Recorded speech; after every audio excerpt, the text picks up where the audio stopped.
The jungle heat hadn't yet lifted when the shove happened fast, careless, and aimed at the wrong woman. Dawn had only begun to smear pale gold over the Pacific tree line, but the forward operating point was already awake, buzzing with tension. At 0600 hours, the humidity sat thick enough to taste. 92% and rising, with haze-cutting visibility to barely 300 meters. Marines moved through it in sharp lines, prepping M27 rifles, checking optics, calling out counts. SEALs stood farther back, quieter, carrying suppressed carbines slung tight against their chests. Everyone was alert, no one was relaxed. Joint Force days never ran smooth. Before we begin this mission, hit subscribe and ring the bell, because some stories of courage never made the headlines, but they deserve to be heard. Tell us where you're watching from and who's the hero in your family. Arya Hale stepped into that tension as if she didn't feel it at all. She moved with a self-contained stillness, a small black case in her left hand, its biometric lock catching a flash of weak sunlight. She wore minimal insignia, the type that made Marines assume she was just another liaison flown in from a desk somewhere. Her hair was tied in a simple knot, a thin scar tracing her right eyebrow. Nothing about her looked like someone used to commanding a battlefield, and that was exactly why no one paid her much attention, at least, not yet. Radio chatter drifted across the clearing. Range control. This is Phantom Base. Copied green light on Phase 1. It threaded through the clatter of metal and the soft hum of a UH-1 drifting somewhere overhead. Marines adjusted chest rigs, snapped magazines, wiped sweat off their brows with the back of their hands. No one expected trouble. No one expected her. CPL Mason Riker burst through the staging lane at a near jog, a stack of forms in one hand and frustration in every line of his posture. He'd been up since before dawn, chasing down missing waivers for 2 of his fire team.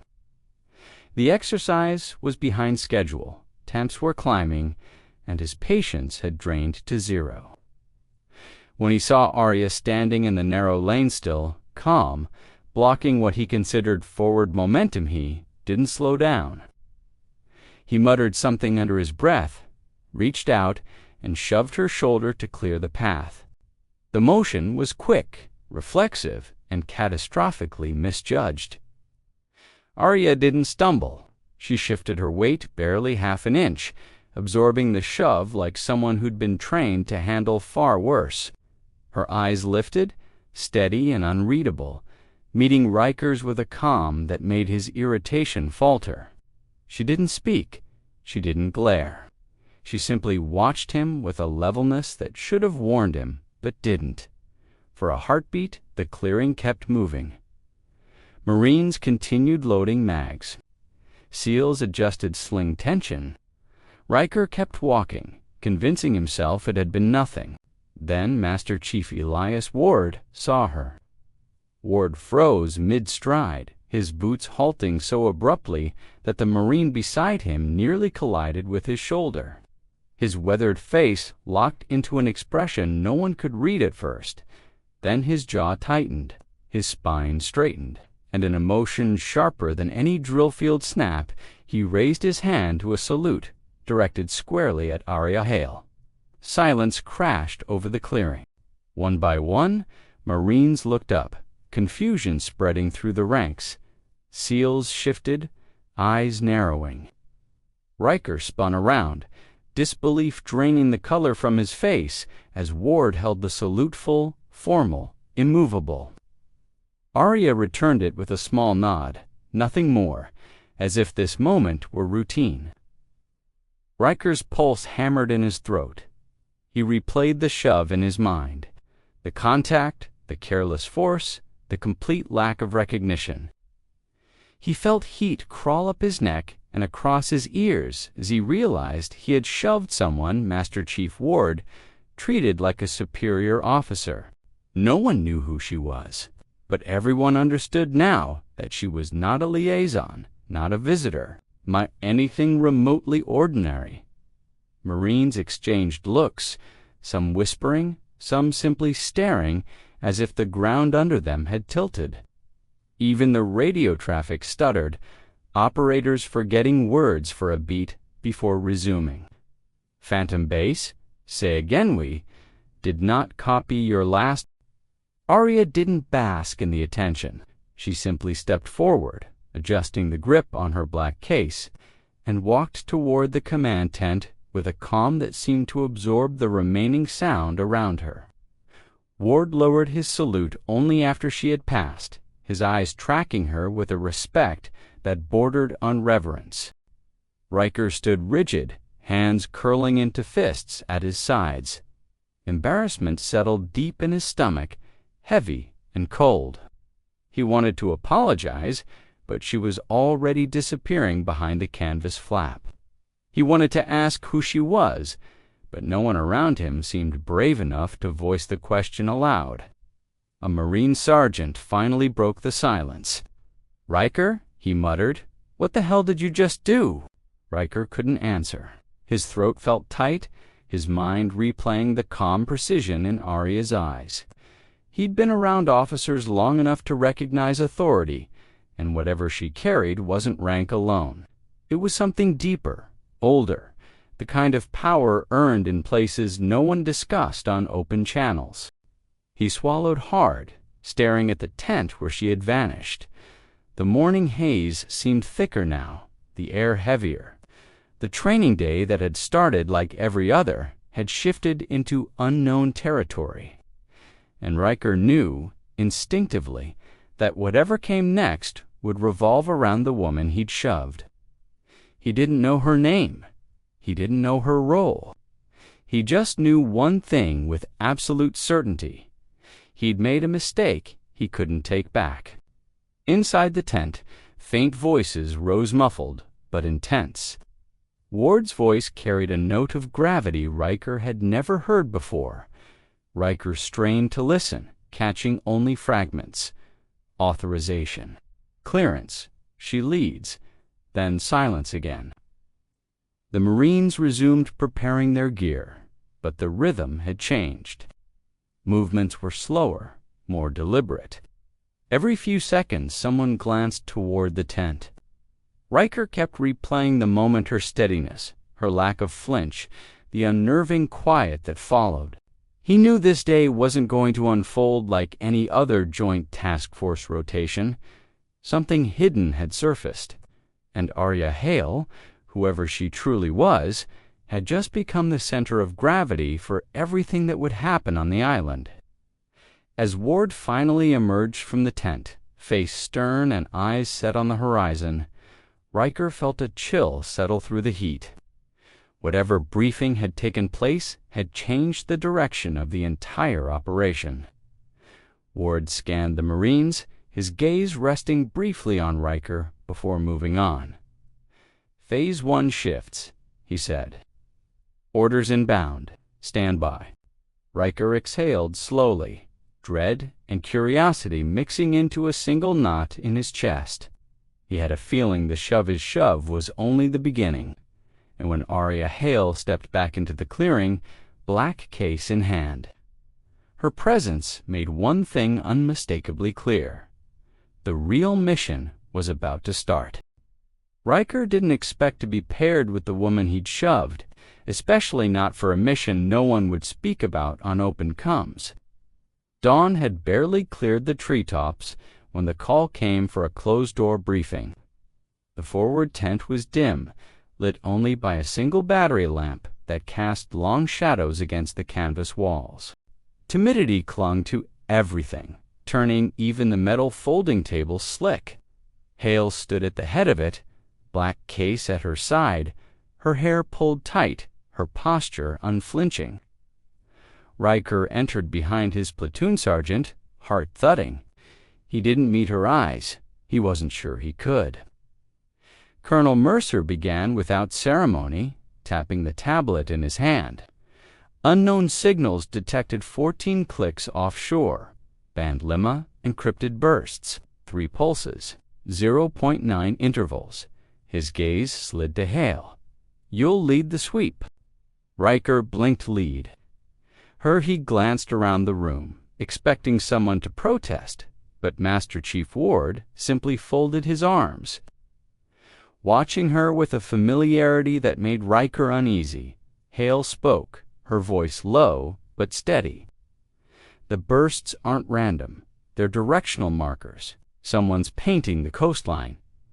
She tapped a map on the table, marking a thin slice along the cliffs. "We investigate here. Minimal footprint." Riker's stomach tightened as Mercer continued. "Corporal Riker, you're assigned to her team." A cold rush swept through him. Assigned to the person he'd shoved like an impatient rookie. He kept still, jaw locked, but Hale didn't even glance his way. She just nodded once, as if the decision didn't surprise her. The inciting moment unfolded quietly, no shouting. No raised voices, just a single order that shifted the weight of the day onto both their shoulders. Outside, he caught up as she shouldered her pack and locked the biometric case. "Ma'am," he began, hating how stiff he sounded. "About yesterday." "We don't have time for that," she said. Not harsh, just absolute. She kept walking, 5-meter intervals, patrol wedge. "We move in 10. He watched her go precise, steady, untouched by whatever tension he carried. Somehow, that calm hit harder than any reprimand. By 0730, the team advanced along the basalt cliffs, forced sideways by the slanting terrain. Gravel slid under boots. Humidity clung like a second uniform. Far below, waves hammered the rock in rhythmic pulses. Riker scanned the ridgeline. Hale moved ahead, the black case strapped across her back, eyes cutting to a compact receiver clipped to her vest. Every few minutes, it chirped sharp, clinical beeps that prickled his nerves. Corporal Riker maintained spacing. She wasn't bluffing, Authoridacia owned it. She moved like someone who'd led teams through darker places. Then her receiver chimed 3 rapid bursts. She raised a fist.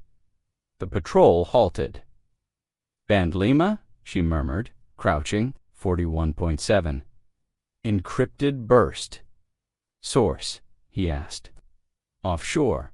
Narrow beam. Someone's testing precision tracking." They pushed another kilometer before the true turning point hit. A faint hum drifted overhead, thin as a mosquito, but wrong, too steady, too mechanical. Riker's head snapped up. Above the haze, something moved, a dark speck gliding against the pale sky with unnatural smoothness. He raised his radio instinctively, but Hale's voice cut in fast. "Hold positions, eyes up. Do not silhouette yourselves." The drone was small, no bigger than a dinner plate, but its movement was deliberate, smooth, predatory. It hovered above the formation for a breath, then adjusted angle as if scanning each operator in sequence. Riker counted under his breath. 2 seconds, 5, 10. The hum slowed, deepened, then drifted laterally across the ridge. 22 seconds. Exactly 22. Long enough to watch them, long enough to record. Then it vanished into the coastal haze as if it had been erased. Riker exhaled hard. "That wasn't ours." "No," Hallie said. Her calm was gone, replaced by something sharpened, and it wasn't local. That drone was slaved to the same offshore signal. Ward's voice crackled over the net. Spectre actual to Ironhide, eyes on anomalous signature. Riker turned to hail Spectre actual. She lifted her eyes to meet his for the first time since the shove. A faint flicker crossed her expressions, something like resignation. "It's a cal sign," she said. "One I don't use unless I have to." He swallowed. "You've done this kind of work before?" Her breath steadied. "A long time ago." That tiny admission shifted something in the air between them. Riker felt the weight of his earlier disrespect settle like a stone in his gut. He followed her in silence as the team pushed forward, but every footstep carried new gravity. This wasn't a training evolution. This wasn't academic threat assessment. Someone out there knew they were coming and knew exactly where they stood on the cliff. As the team regrouped beneath a jagged outcrop, Ward arrived with 2 SEALs in tow. His gaze moved over the operators before settling on Hale. "They know the coastline," she said, "and they're mapping us. We need to find the relay before nightfall." Ward nodded slowly, then turned to the others. "If Spectre says we hunt, we hunt." Riker caught the title against Spectre and the way Ward spoke it with familiarity and respect. The same Ward who rarely spoke names at all. When they began moving again, he walked closer to Hale, not out of obligation but out of instinct.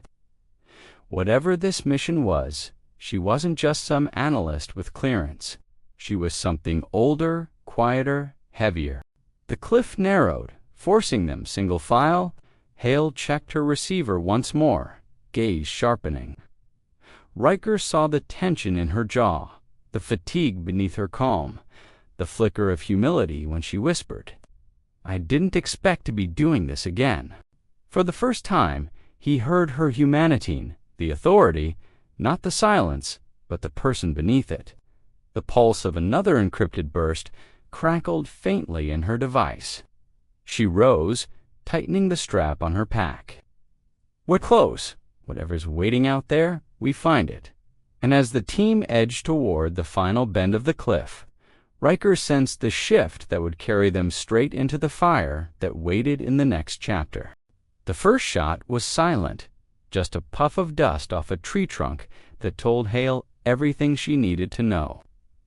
Dawn light hadn't broken yet, leaving the jungle in muted grays and shifting silhouettes. The sweep team moved in a staggered line, 5 meters between operators, picking their way through slick undergrowth that clung to their boots and legs. Hale walked near the center, the black case strapped to her back, her breathing steady despite the weight of responsibility pressing in with every step. Riker was 2 paces behind her, still trying to prove he belonged on her flank after everything that had passed between them. They were heading toward the coordinates of the offshore relay, a small rise overlooking the inlet where the hidden signal had been triangulated.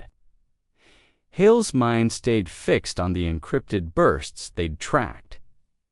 3 pulses, 0.9 seconds apart, band Lima, 41.7 megahertz. Someone out there was watching, listening, preparing. She felt it in the way the birds had gone quiet, in the way the air itself felt tuned to a frequency she couldn't hear.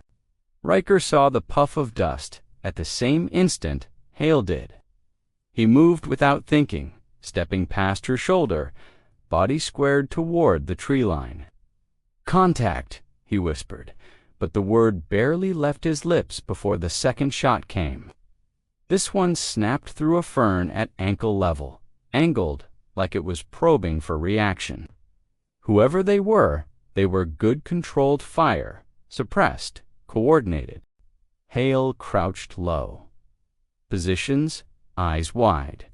"Don't clump." The team fanned out instinctively, carbines raised. Earstrobes blinked in faint patterns across the distant brush signals not meant for them. Signals from operators who knew this terrain better than they did. Riker turned back to Hale. "You good?" She nodded once. Calm, centered. But inside, a slow fire was kindling, the type that only ignited when the situation turned real. "They're hurting us," she said. "Pushing right toward the ridge, we stay mobile. Don't follow their angles." Another shot whispered through the foliage, close enough that bark stung Riker's cheek. He didn't flinch. He stepped in front of Hale again, no bravado now, just instinct shaped by respect he hadn't realized was there. "Riker," she murmured. You don't have to. I do. Eyes up. I got you. The team angled toward a narrow basalt cut, climbing 20 degrees. Boots scraped rock. Suppressed rounds chased them in steady intervals, not to kill, but to herd. At the ridge, Hel tapped the biometric seal on her case. The latch clicked. Inside lay a compact black Jamarangular, heavy purpose-built. She lifted it with practiced certainty. So that's what all this is for, Riker muttered. This, she said, powering it on, is about to ruin their night. Infrared glimmers moved below. Hale set the jammer on flat stone, calibrating the 30 to 300 megahertz sweep. Enemy fire tightened instantly. Rounds snapping overhead. Hale, Riker shouted, "They're climbing. I see them." "This is Ironhide, crackled over comes status. Spectre actual," she replied. "Jammer hot-cutting network now." She hit the trigger. The device hummed, projecting an invisible pulse. Enemy strobes flickered, then died. Confusion rippled through their ranks. Then the MH-60 thundered overhead, SEALs fast-roping down, followed by Master Chief Ward. He approached Hale, removed a glove, and delivered a crisp, unmistakable salute. "Spectre," he said. "Your lead, your mission, well done." The words carried more weight than the ridge beneath them. On the flight back, Riker sat beside her. Helmet rested against his knee. The apology came quiet, unforced. "I'm sorry. For back then, for not seeing you." Hale didn't look at him. She watched the coastline slide beneath them, lit in faint ribbons by early morning light. "Seeing isn't required," she said. "Just doing the job." At the base, as they stepped off the bird, Ward repeated the salute in front of the entire task force. No pomp, no ceremony, just recognition freely given and then set aside. Hale accepted it with a small nod, because respect wasn't something she chased, it was something she earned in the fire. She had no idea the next signal burst would arrive before nightfall.